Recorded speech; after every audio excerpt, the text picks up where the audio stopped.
Ini ndine shamwari yangu yakadanana nemumwe musikana aiva nemwana mukomana anga aine zvekuma 14 years. So paakamupfimba mukadzi uyu aiti akatombomubvunza nezvebaba vemwana uyu because akanga amupa mwana ndobva amusiya. Saka shamwari yangu yakazongotega indisiyane nazvo zvekubvunza nezvazvo. Mukadzi uyu anowirirana nababa vake zvisingaiti.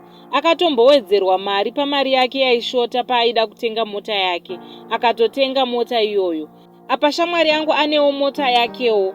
Pama weekend ese ngospenda nababa vake mukadzi iyeye, asi ivo baba vacho vakasiyana namai vake, asi vese vapenyu havo. Akatomboenda kwamai vake asi haanyanyi kufarira hake kuendako, anongofarira kwababa vake. So ini seshamwari yemurume wemwana wavo vakatonditi nhasi wasvika kuno uri wega, mukwasha wangu aripi? Ndobva ndati achiri kubasa mbatangotanga kutaura nyaya paye, apa vanga vachinwa zvavo hwawa. Pandazongoti ko mukwasha wenyu wekutanga anombouyawo here achiona mwana, sezvo mwana aigara zvake nababa vemukadzi.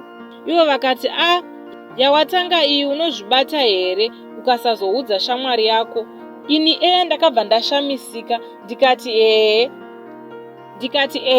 asi pane chakaipa kani zvikanzi uchiona ndakasiyana nemukadzi wangu, amai vemukadzi weshamwari yangu iyi. Inyaya yemwana musikana wangu iyeyo. Mwana uyu atori mwana wangu.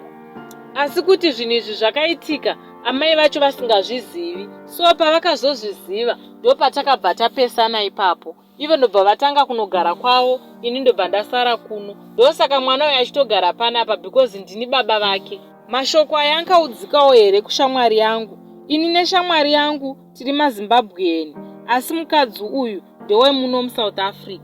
Saka ndibatsirewo hama dzangu kuti ndoitawo sei panyaya yakadai.